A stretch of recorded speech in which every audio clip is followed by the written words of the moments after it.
ओम अज्ञानतिमिरान्धस्य ज्ञानञ्जनशलाकया चक्षुरुन्मिलितं येन तस्मै श्रीगुरवे नमः। श्रीचैतन्यमनोभीष्टं स्थापितं येन भूतले स्वयं रूपा कदा मह्यं ददाति स्वपदान्तिकं।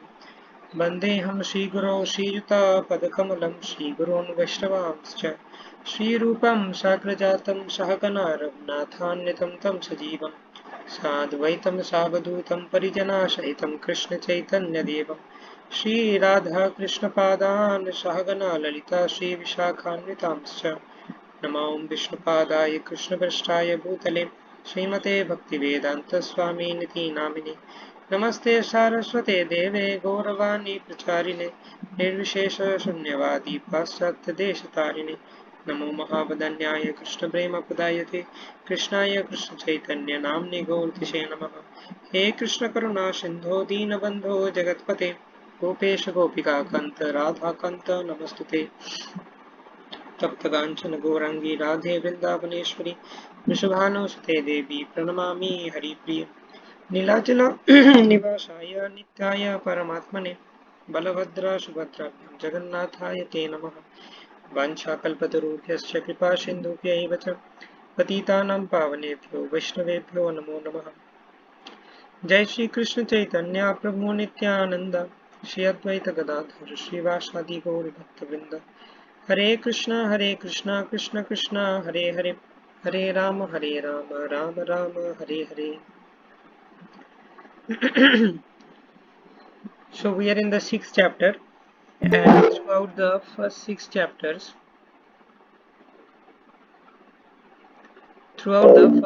chapters, Krishna is explaining different paths to attain liberation or attain the Supreme Personality of Godhead by Niskam Karma Yoga, Jnana Yoga, and now he is explaining Ashtanga Yoga. So after explaining this process, so Prabhupada many times says in purports that this is not fit for the age of Kali because it requires tremendous amount of mind and sense control, and the people in Kali Yuga, they are so much fallen. Prayena alpayusha sabhya kalau asmin juge jana mandasu mandamatayo mandabhagahi upadrita. Therefore, this mechanical process of Ashtanga Yoga is not fit for Kali Yuga. So therefore, Arjuna, being a representative of all the fallen souls of this Kali Yuga, is asking the question. Arjuna uvacha yoyam yogastvaya prukta shamyena madhusudana etasyaham na pashyami chanchalavat sthitim sthiram. Arjuna said, O Madhusudana, the system of yoga which you have summarized appears impractical and unendurable to me. Means this is not possible to execute, for the mind is restless and unsteady. So the mind is very difficult to control. Therefore, Arjuna is rejecting this Dhyana Yoga or Ashtanga Yoga. Chanchalam hi mana Krishna pramathi valavadridam tasyaham nigraham manne vayarivashu duskaram. The mind is restless, turbulent, obstinate and very strong, O Krishna, and to subdue it, I think it is more difficult than controlling the wind. So Arjuna is telling, I can control the wind, but I cannot control the mind. The mind is so much restless. So Arjuna is very much qualified personality. He has many good qualities and he is sense controlled.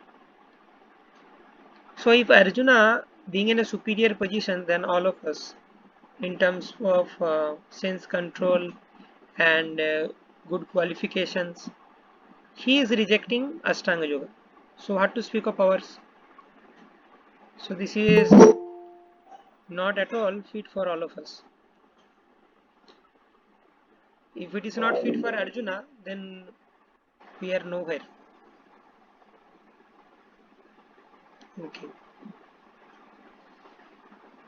So then Krishna begins to speak. Shri Bhagavan Uvacha असंशयं महाबाहो मनो दुर्निग्रहं चलम् अभ्यासेन तु क्वान्तेय वैराग्येन च गृह्यते. So here Krishna gives the solution. So first Krishna assures that, yes Arjuna, whatever you are telling, I agree with you. Asamsayam. Undoubtedly, Mahabaho, O Arjuna, whatever you are telling that Mano Durnigraham Chalam, the mind is very restless and difficult to curb, I accept this. But there is a remedy. Lord Krishna said, O mighty son of Kunti, it is undoubtedly very difficult to curb the restless mind, but it is possible by suitable practice and detachment. Abhyasena tu kvanteya vairagyena chagrihyate. So here Krishna gives the key to mind control by suitable practice and detachment. We have to cultivate detachment by practice of devotional service. We know Vasudeve Bhagavati Bhakti Yoga Prayojita Janayata Shuvairagyam Jnanam Cha Yat Ahaitukam. So if we cultivate detachment by practice of devotional service, then our mind will not be attached to all these material pleasures. And then mind will be stable because it will not be distracted by material pleasures. So that is the benefit of detachment. And also we have to practice this will not come in one day. By devotional practice we have to cultivate detachment, and by that we can control this mind.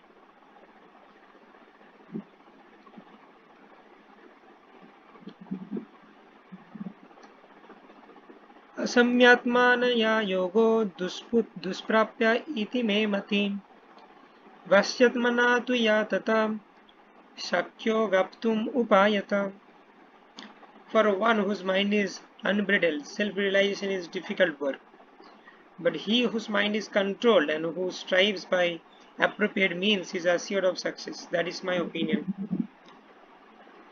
So therefore we have to control this mind. Krishna is telling, if the mind is not controlled, then self-realization is very difficult.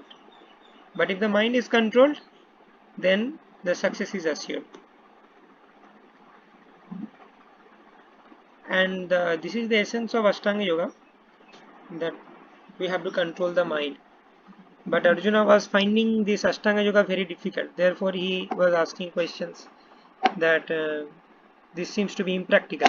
Then Krishna gave the solution that you have to cultivate detachment by devotional practice. Okay, then Arjuna is asking again another question. Arjuna uvacha अयाति श्रद्धया उपेतो योगचलितमानस अप्राप्य योग संसिद्धिं कम गतिं कृष्ण गच्छति.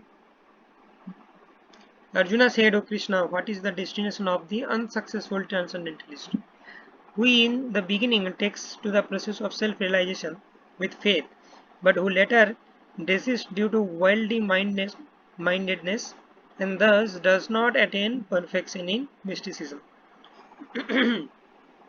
So now there is a natural question which has arisen in the heart of Arjuna, that if the process of self-realization, Ashtanga Yoga, is so much difficult, then there is a high chance that one will not be successful in the spiritual endeavor. Just a minute.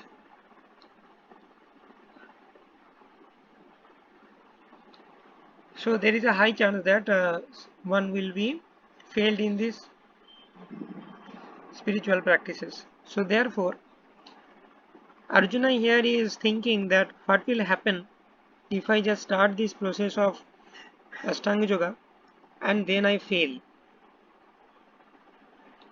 So then both ways I will suffer.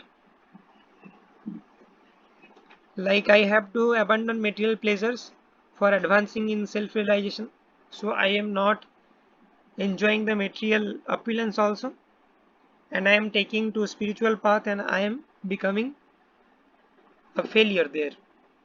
So both ways I am losing. I am not happy materially also, I am not happy spiritually also. Right? So this is a natural question because the process of self-realization explained by Krishna in this chapter, which is Ashtanga Yoga, seems to be very difficult. So therefore this is a natural question. Arjuna thinks that okay, so what will happen if I fail? I am not enjoying material pleasure also because I have taken to spiritual path, and then again if I fail in the spiritual path also, then both ways I am a loser. So please Krishna, Tell me what happens to an unsuccessful yogi. So then Krishna will explain. Arjuna is further telling, Kachinno vaya bibratas chinna brahm eva nashyati apratishto mahabaho bimudo brahmanapati. O mighty Krishna, does not such a man who is bewildered from the path of transcendence fall away both from spiritual and material success and perish like a riven cloud with no position in any sphere? So Arjuna gives an analogy of a riven cloud, or a cloud that has been separated from a bigger cloud. So that cloud is not coming down to earth as rain also, and it is not attached to the bigger cloud also. So therefore both ways it is losing. So Arjuna is comparing an unsuccessful yogi with a riven cloud.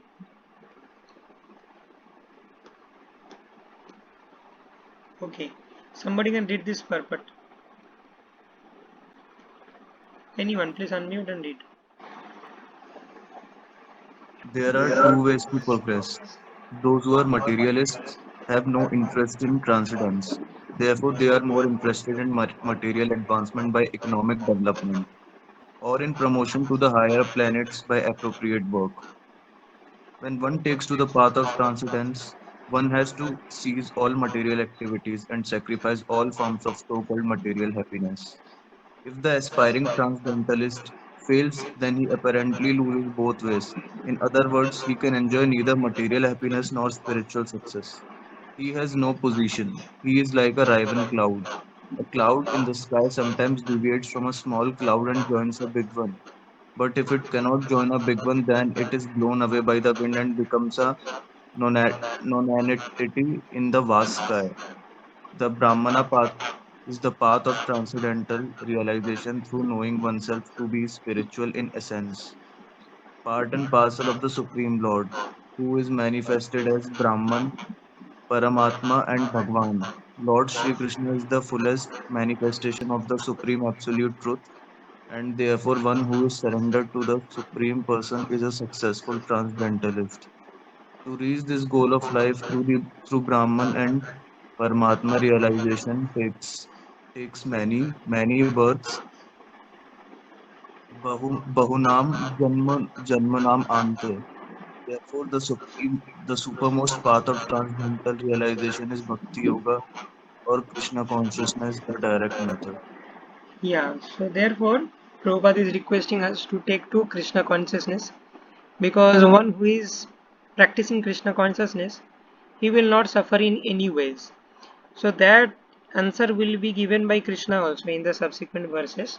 So here just try to understand the question of Arjuna, that Arjuna is asking that if I take to spiritual life and I fail, what will happen?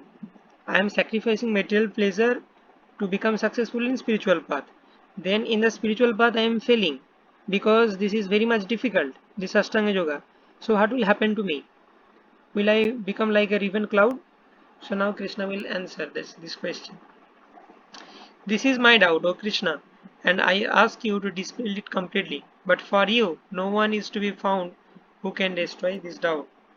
So Arjuna knows that without Krishna, nobody can dissipate this doubt. Shri Bhagavan Uvacha Partha Naiveha Mutra Vinasastasya Vidyate Nahi Kalyana Krit Durgatim Tata Gacchati. The Supreme Personality of Godhead said, Son of Pritha or Partha, a transcendentalist engaged in auspicious activities does not meet destruction either in this world or in the spiritual world. One who does good, my friend, is never overcome by evil. So Krishna is telling here that Arjuna, you don't worry. A transcendentalist who has taken to the path of devotional service or yoga, bhakti yoga, or any kinds of yogic process to uh, know the Supreme Personality of Godhead, that transcendentalists will not suffer in this world also and in the next life also, in the spiritual world also. So therefore Krishna is assuring that do not worry, for a transcendentalist there is no, he will not suffer like a riven cloud. So the same statement Krishna spoke in 2.40.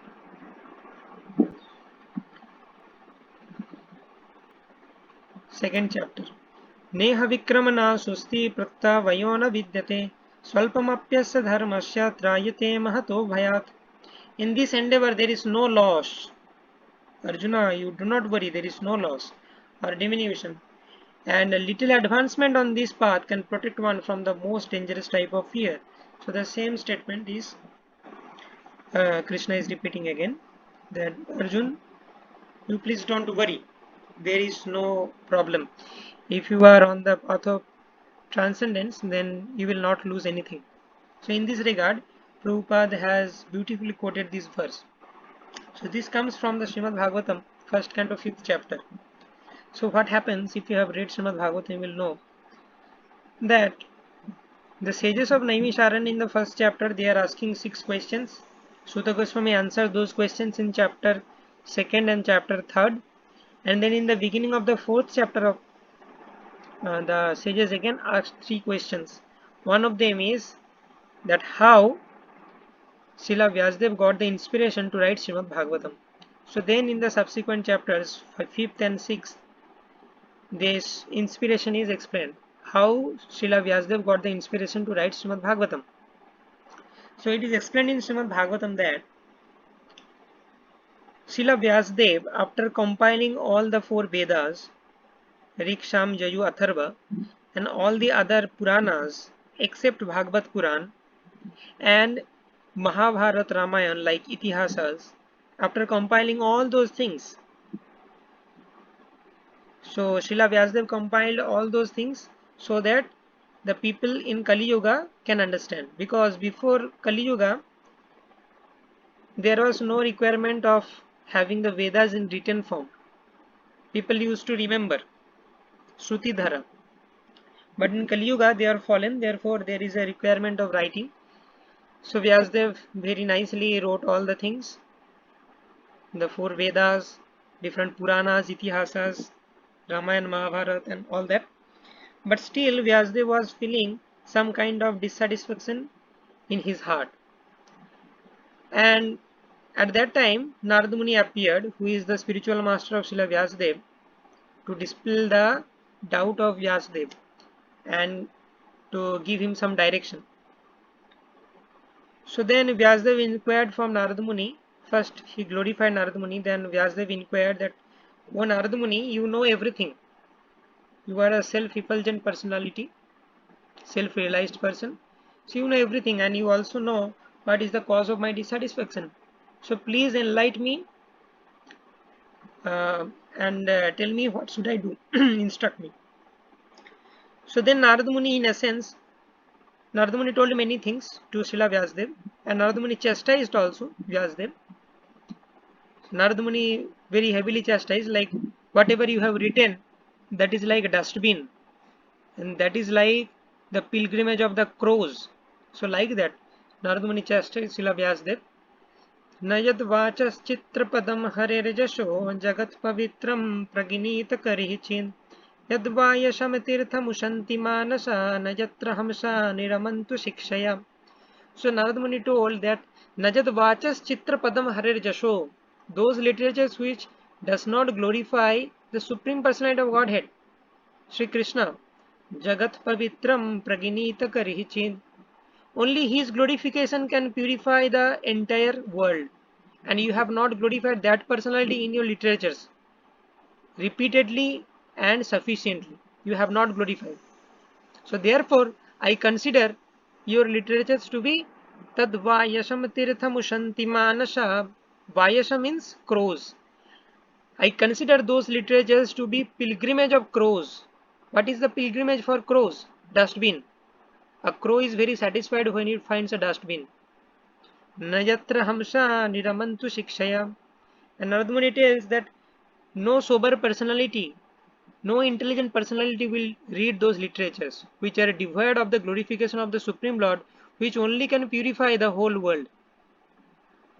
And then Narada Muni tells again another verse in contrast to this verse.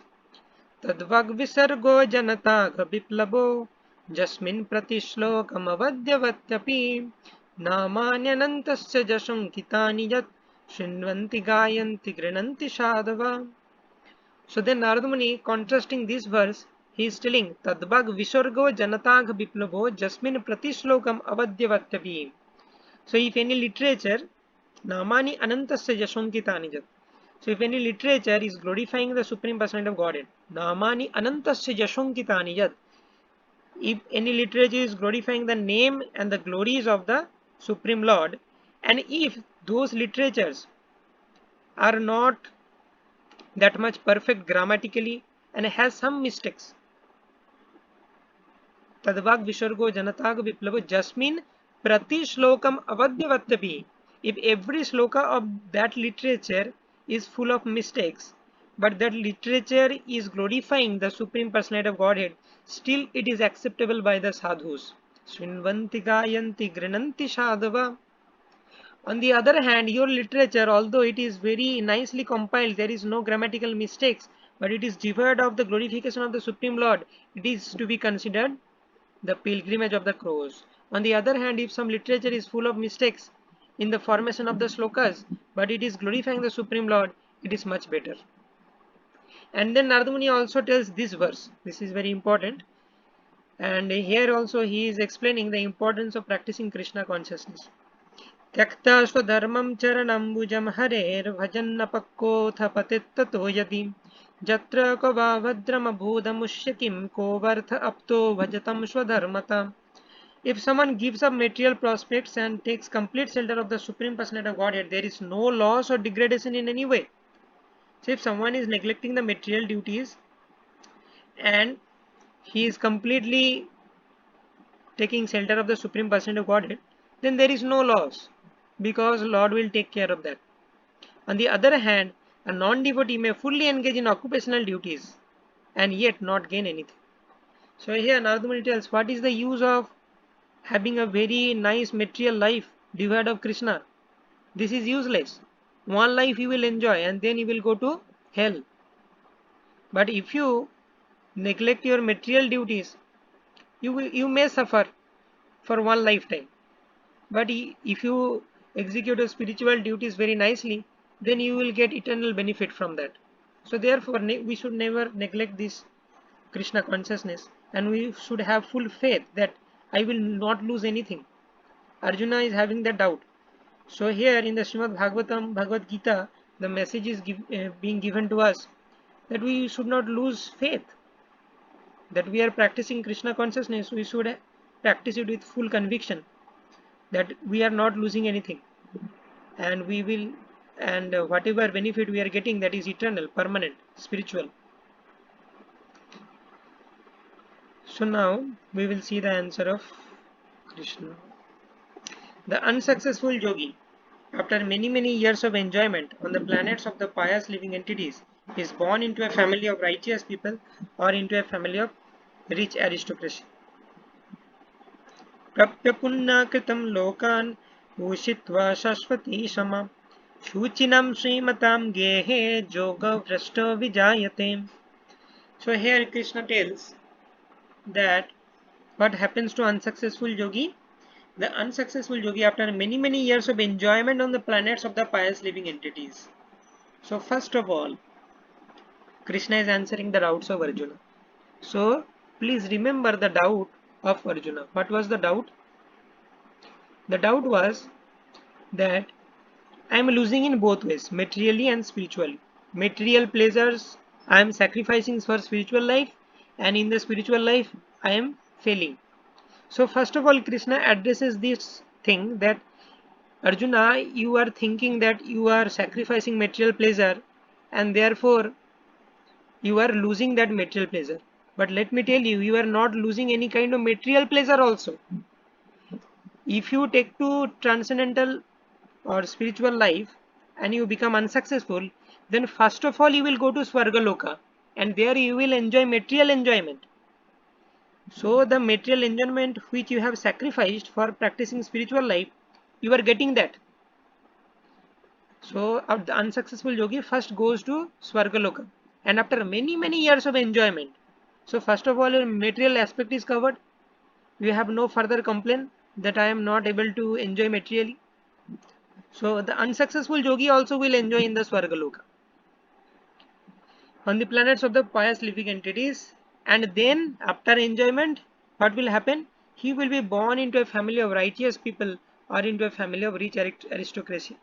That means in the house of the Brahmanas or in the rich businessman class.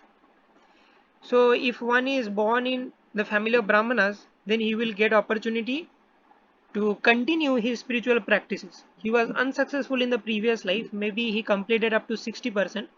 Then in the family of the Brahmanas, he will get opportunity to continue from 61%. And if he is born in the family of rich aristocracy, so he does not have to worry about his upbringing and how to maintain his life. So if the family is rich and aristocrat, so then there is no worry about earning livelihood, and one can properly focus on the spiritual life. So these facilities are given to unsuccessful yogi. In the next verse, there is another class of unsuccessful yogi that Krishna will explain. अथवा योगिनामेव cool भवति धीमताम् एतद्धि दुर्लभतरं लोके जन्म यदृशम्. Or if unsuccessful after long practice of yoga, he takes birth in the family of transcendentalists who are surely great in wisdom. Certainly such birth is a rare in this world. So please try to understand that there are two kinds of unsuccessful yogis. One who has just started the spiritual path and fallen down. So after a short practice of yoga, if one falls down, then one goes to Swargaloka, and then enjoying there, he comes to the family of Brahmanas or rich aristocrats. And there is another class of transcendentalist who is falling after long practice of yoga. Like maybe 90% he has completed, 10% only remaining, and he could not complete 10% and he fell down. What happens to such a person? He takes birth in the family of the transcendentalists who are surely great in wisdom. So actually, the transcendentalists who are surely great in wisdom, that means Vaishnavas. Because Bahunam Janmanamante Gyanavan Mam Prapadyate Vasudeva Sarvamiti Samahatma Sudurlabha. What is the great wisdom of a transcendentalist? The greatest wisdom of a transcendentalist is to recognize that Vasudeva Sarvamiti, the Supreme Personality of Godhead Krishna Vasudev, is everything, is my eternal shelter. So that means in the family of the Vaishnavas, if one falls down after completing or after long practice of yoga, then he takes birth in the family of the Vaishnavas. Certainly such a birth is very rare in this world. And then Prabhupada gives the analogy of himself, example of himself and his Guru Maharaj. So somebody can read it, Srinivas Prabhu, maybe. Fortunately, both our spiritual master Om Vishnupada Sri Srimad Bhakti Siddhanta Saraswati Maharaj and our humble self had the opportunity to take birth in such families by grace of the Lord, and both of us were trained in devotional service of Lord from the very beginning of our lives. Later on, we met by order of the transcendental system. Yeah. So can you name the father of Srila Prabhupada and who is the father of Bhakti Siddhanta Saraswati Goswami? Srila Prabhupada's father is Gaur Mohan They. Day, and Yes. Srila Bhaktisiddhanta Saraswati Goswami Maharaj's father is Srila Bhakti Vinod Thakur. Bhakti Vinod Thakur. Yeah. So they are both pure devotees. Prabhupada's father Gaur Mohan Dev, he was a pure devotee, and he used to serve Vaishnavas. He used to invite Vaishnavas in their homes and used to serve them daily. Regular worship used to continue in his home. Gaur Mohan Dev also gifted some deities of Radha Govindji to Srila Prabhupada in his childhood, and he arranged for Rath Yatra on the inspiration of Gaur Mohan Dev. And actually, Prabhupada's father, Gaur Mohan Dev, he never wanted Srila Prabhupada to become very much materially educated or materially successful. He always wanted that my son, Abhay Charan, should become a spiritual leader, a transcendentalist, should preach the message of Lord Chaitanya. So Prabhupada's father was also a pure devotee, and his family was a Vaishnava family from the very beginning. And what to speak of Bhaktivinoda Thakur? Bhaktivinoda Thakur is one of the greatest acharya in our disciplic succession. Okay, so yeah, so one thing we have to understand, although Prabhupada is telling that I am like this, I am very fortunate, but we should not think that Prabhupada has fallen down after long practice. So Prabhupada is just giving example of having the fortune to become to be born in a Vaishnava family. It does not mean that Prabhupada after long practice he has fallen down. Prabhupada was directly sent by Krishna from Golok Vrindavan to preach us. Okay, so just have that clarification. On taking such a birth, he revives the divine consciousness of his previous life and he again tries to make further progress in order to achieve complete success, O son of Kuru. So like that, a transcendentalist who is unsuccessful does not lose in any way, spiritually and materially also, because he gets material pleasure in the Swargaloka, and also his spiritual practice is not lost. If he has done till 60%, he will start from 61%.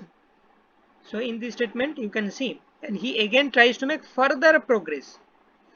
He again tries to make progress not from the beginning, but further. If you have done 20%, you will start from 21% in order to achieve complete success.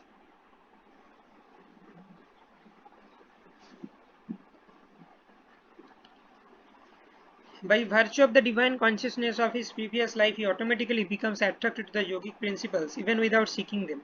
Such an inquisitive transcendentalist stands always above the ritualistic principles of the scriptures. So you can see some child or uh, some persons, they may be attracted to such spiritual cultures automatically. They don't know why they are becoming attracted. Like maybe they like the chanting of the holy names, they like the utterance of the Vedic mantras, they like worshipping the deities. Automatically there is an inclination from inside, I like this.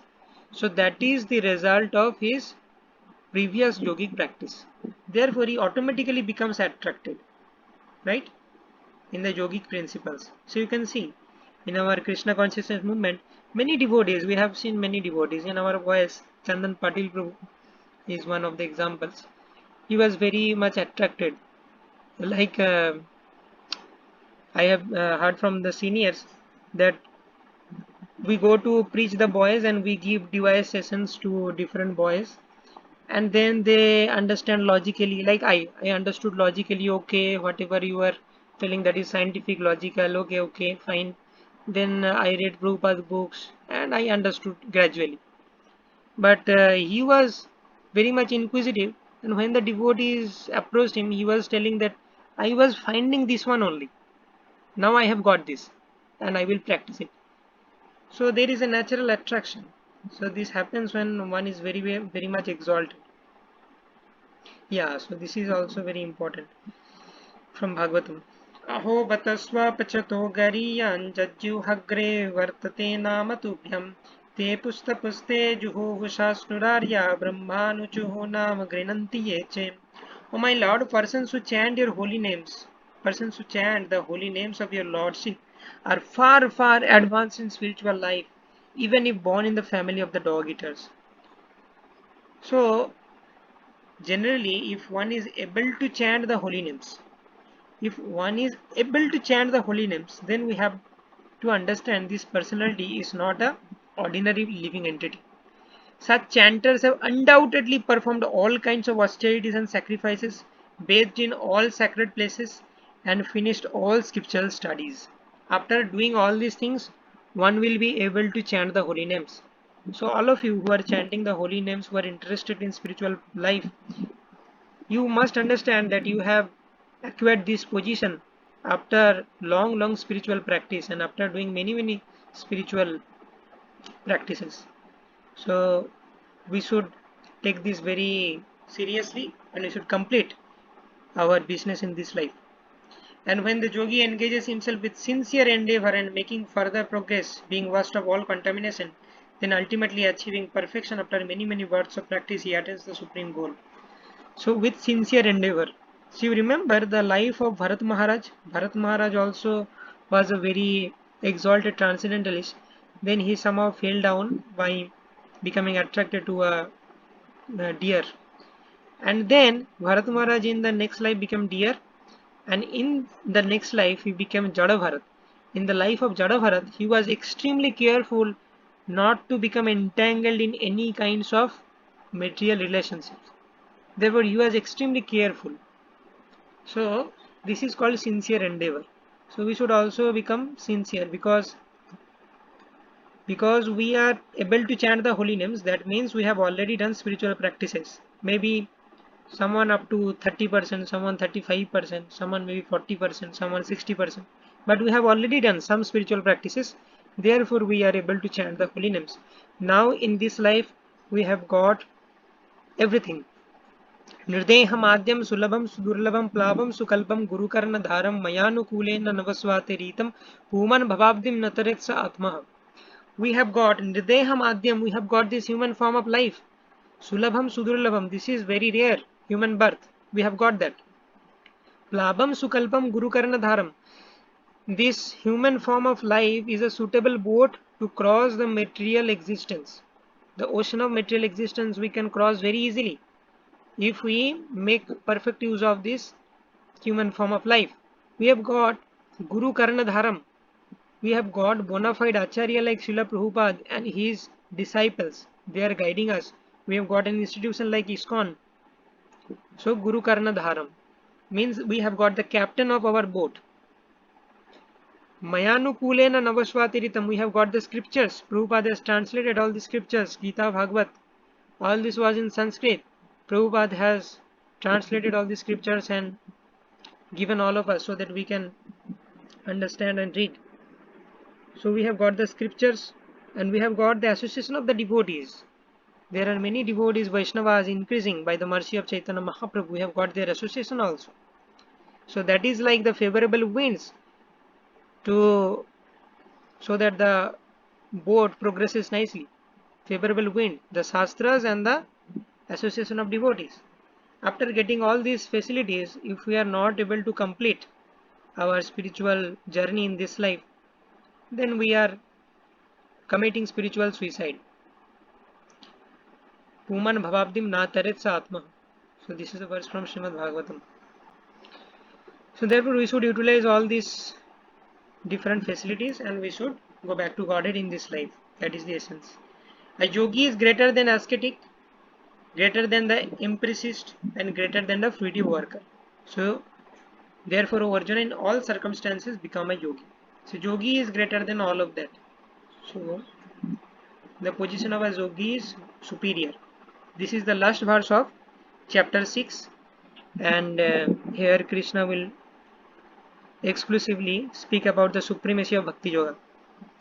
And of all yogas, the one with great faith who always abides in me, thinks of me within himself, and renders transcendental loving service to me, he is the most intimately united with me in yoga and is the highest of all. That is my opinion. So one who thinks of Krishna within himself, renders transcendental loving service. That means Bhakti Yoga. So here also we can see yoginam api sarvesham madgaten antaratmana shraddhavan bhajate jomam. So Prabhupada in purport explains this bhajate. So this bhaj dhatu is the root of bhakti. So therefore bhajate means Bhakti Yoga. And this is very wonderful purport. Okay, let's read. One paragraph everyone can read. Okay, Nilanjan Prabhu, you can read this paragraph. The word bhajate is significant here. Bhajate has its root in the verb bhaj, which is used when there is need of service. The English word worship cannot be used in the same sense as bhaj. Worship means to adore or to show respect and honor to the worthy one. but service with love and faith is especially meant for the Supreme Personality of Godhead. One can avoid worshipping a respectable man or a demigod and may be called discourteous, but one cannot avoid serving the Supreme Lord without being thoroughly condemned. Every living entity is part and parcel of the Supreme Personality of Godhead, and thus every living entity is intended to serve the Supreme Lord by his own constitution. Failing to do this, he falls down. The Bhagavatam 11.5.3 confirms this as follows. या एषं पुरुषं साक्षात् आत्मा प्रभावम् ईश्वरं न भजन्ति अभजनन्ति स्थानात् भ्रष्टात् पतन्ति अधः. Anyone who does not render service and neglects his duty unto the primeval Lord, who is the source of all living entities, will certainly fall down from his constitutional position. Okay, so then we have seen in this paragraph, so Prabhupada is making a distinction between the bhaj and the importance of the bhaj dhatu. The English word worship cannot be used in the same sense as bhaj. Worship means adore or you show respect or honor to a worthy one. But bhaj means service with love and faith, and exclusively it is meant for the Supreme Personality of Godhead. Okay, next paragraph. Rahul Prabhu. In these words also the word bhajanti is used. Therefore, bhajanti is applicable to the Supreme Lord only, whereas the word worship can be applied to demigods or to any other common living entity. The word avijnanati used in Abhajananti. this verse of Srimad Bhagavatam is also found in the Bhagavad Gita. Avijnanati mam mudaha. Bhagavad Gita 9.11. Only the Hmm. fools avajananti mam mudaha. Only the fools and rascals deride the Supreme Personality of Godhead, Lord Krishna. Such fools take it upon themselves to write commentaries on the Bhagavad Gita without an attitude of service to the Lord. Consequently, they cannot properly distinguish between the word bhajanti and the word worship. Yeah. Okay. You can continue this paragraph also. The culmination of all kinds of yoga practices lies in Bhakti Yoga. All other yogas are but means to come to the point of Bhakti in Bhakti Yoga. Yoga actually means Bhakti Yoga. All other yogas are progressions towards the destination of Bhakti Yoga. From the beginning of Karma Yoga to the end of Bhakti Yoga is a long way to self-realization. Karma Yoga without fruitive results is the beginning of this path.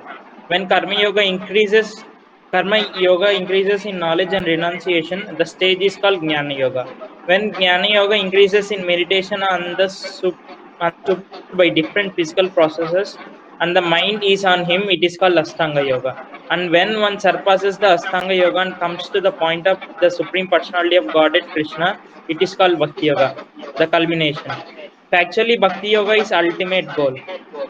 But to analyze Bhakti Yoga minutely, one has to understand these other yogas.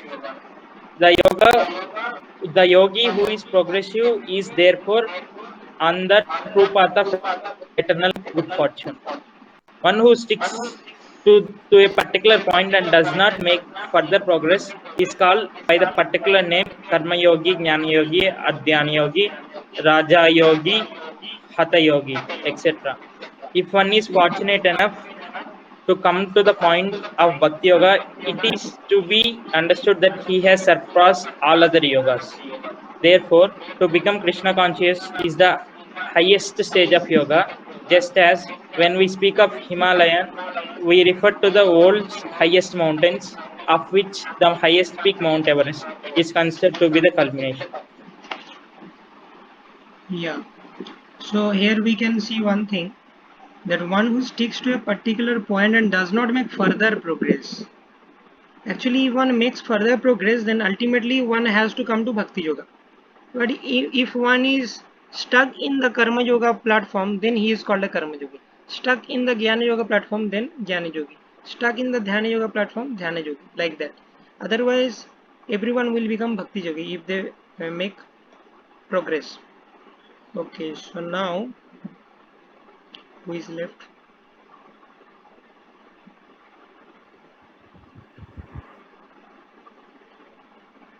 Okay, Susmit Prabhu, you read. It is by great fortune. It is by great fortune that one comes to Krishna consciousness on the path of Bhakti Yoga to become well situated according to the Vedic direction. The ideal yogi concentrates his attention on Krishna, who is called Shyamasundara, who is as beautifully colored as a cloud, whose lotus-like face is as effulgent as the sun, whose dress is brilliant with the jewels, and whose body is flower garlanded. Illuminating all sides is his gorgeous luster, which is called the Brahmajyoti. He incarnates in different forms such as Rama, Narasimha, Vara, and Krishna, the Supreme Personality of Godhead, and he descends like a human being as the son of Mother Yashoda, and he is known as Krishna, Govinda, and Vasudeva. He is the perfect child, husband, friend, and master. He is full of all opulences and transcendental qualities. If one remains fully conscious of these features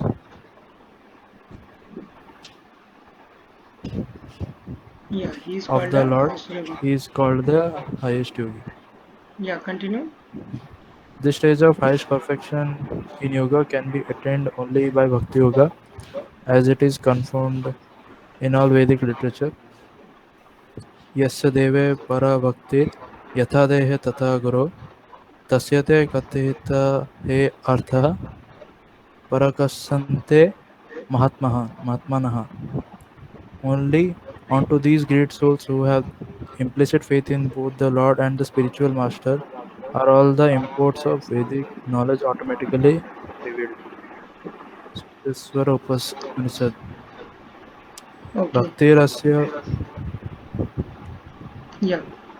Bhaktirasa Bhaktirasya bhajanam tad iha bhajanam tad mutropadi nairasena mumshim mana kalpanam etadeva naiskarma. Bhakti means devotional service to the Lord which is free from desire for material profit, either in this life or in the next. Devoid of such inclinations, one should fully absorb the mind in the Supreme. That is the purpose of Niskarmaya. Gopala Tapani Upanishad 1.15. These are some of the means of performance of Bhakti or Krishna consciousness, the highest perfectional stage of the yoga system. Thus end the Bhaktivedanta purports of the sixth chapter of the Srimad Bhagavad Gita in the matter of Dhyana Yoga. Yes. So here ends the sixth chapter, and we see that Krishna's ultimate opinion is that the Bhakti Yoga is the topmost. In the 11th canto of Srimad Bhagavatam also, Krishna has spoken similar verse to Uddhava. Na sadhyati mam yoga na dharma sankha Uddhava na sadhyayas tapasdhyava jatha bhaktir mamorjita. I am pleased only by bhakti, and no other process can make me please that much which I am pleased by bhakti.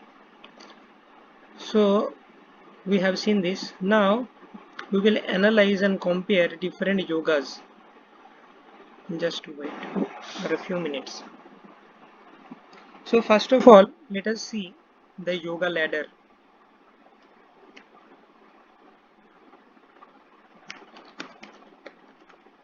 Yoga ladder. Okay.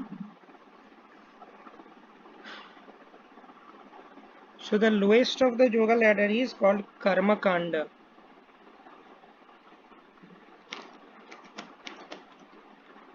Karma Kanda means performing different ritualistic activities for sense gratification. There are many sacrifices, yagyas mentioned in the Vedas which you can do for different kinds of sense gratification. Okay, so that is called Karma Kanda. And by Karma Kanda, what happens? One goes to Swargaloka and again comes down when the pious credit is exhausted. So this is Karma Kanda. And then comes Karma Yoga. So what is the difference between Karma Kanda and Karma Yoga? Karma Yoga means you are working without attachment to the fruits, and Karma Kanda means you are working for the fruits. You want fruits, therefore you are performing different sacrifices. But Karma Yoga means Niskam. You are performing detached work. Okay. So by performance of Karma Yoga, one goes to Brahman. By performance of Karma Yoga, one goes to Brahman or Brahma Jyoti. Because you are doing detached work only. If you have served Krishna, then one would go to spiritual world.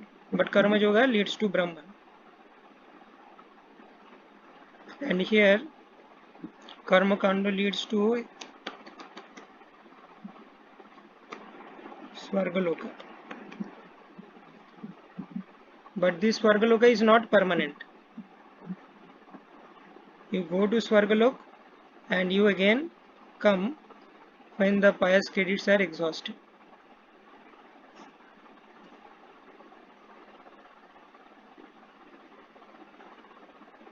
Okay. So Karma Kanda leads to Svargaloka and you come down when the pious credits are exhausted. Karma Yoga leads you to Brahman. So Karma Yoga is superior to Karma Kanda. And then comes Jnana Yoga.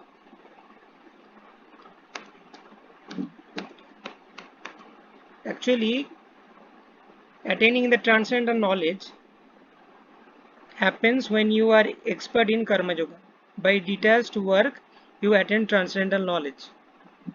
So one can also practice transcendental knowledge directly.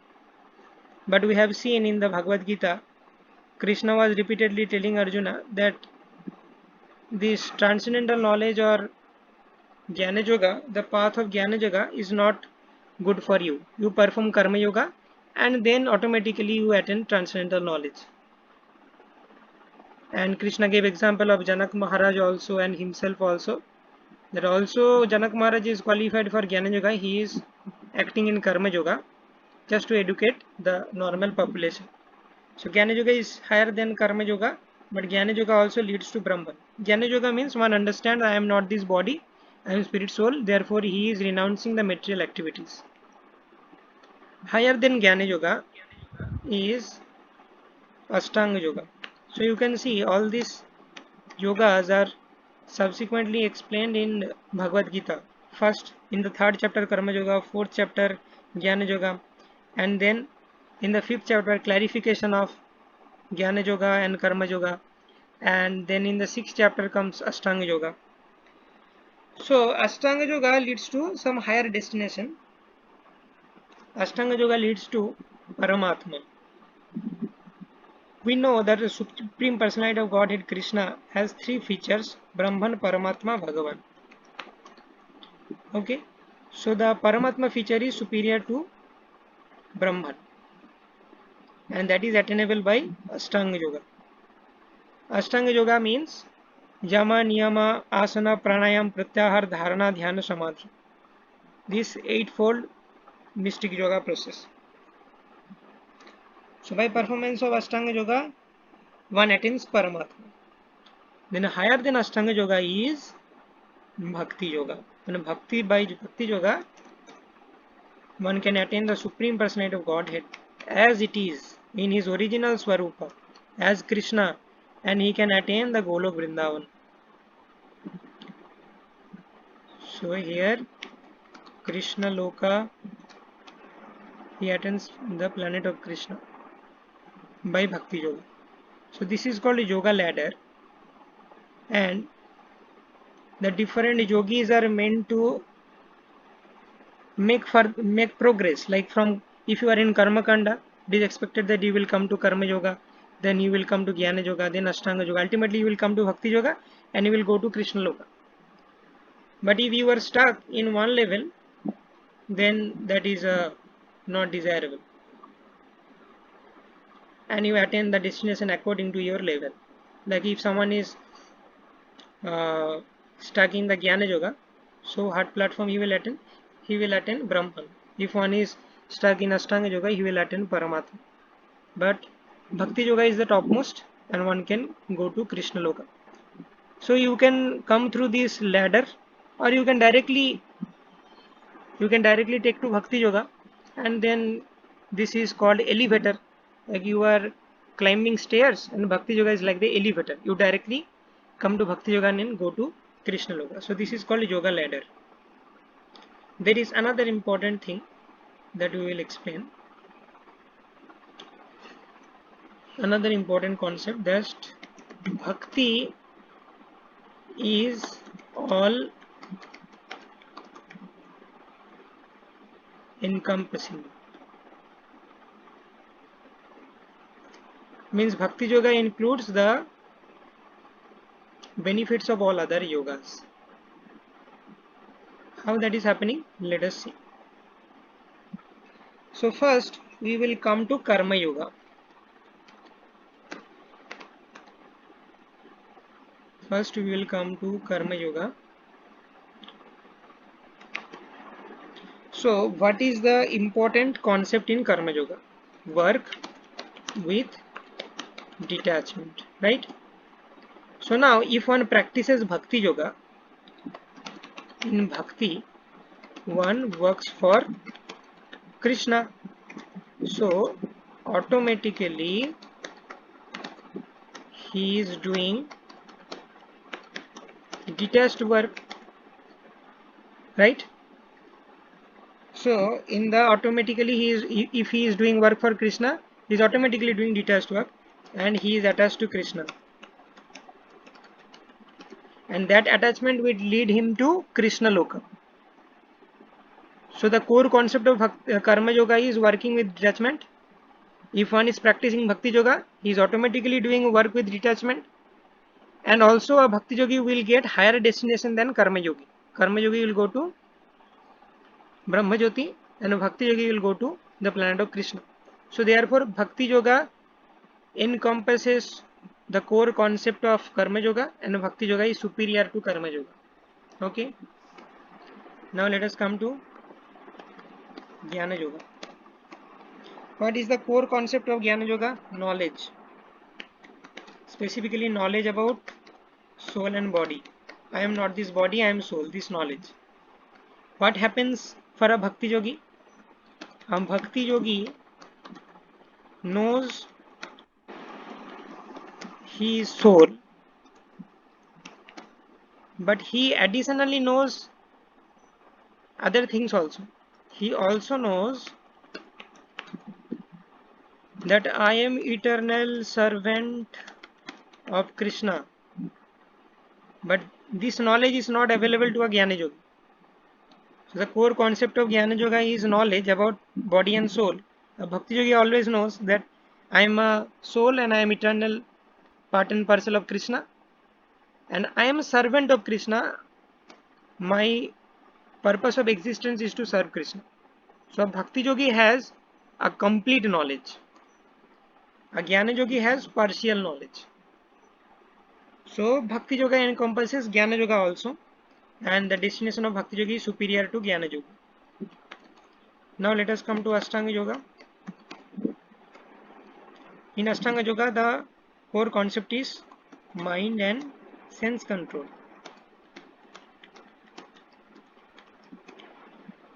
In Bhakti Yoga, what happens? Savai mana Krishna padara vindayor vacham si vaikunta gunanu varnare.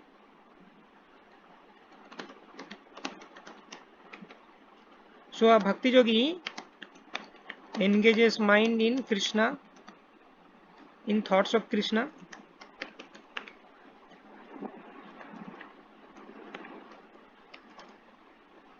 engages senses in service of Krishna.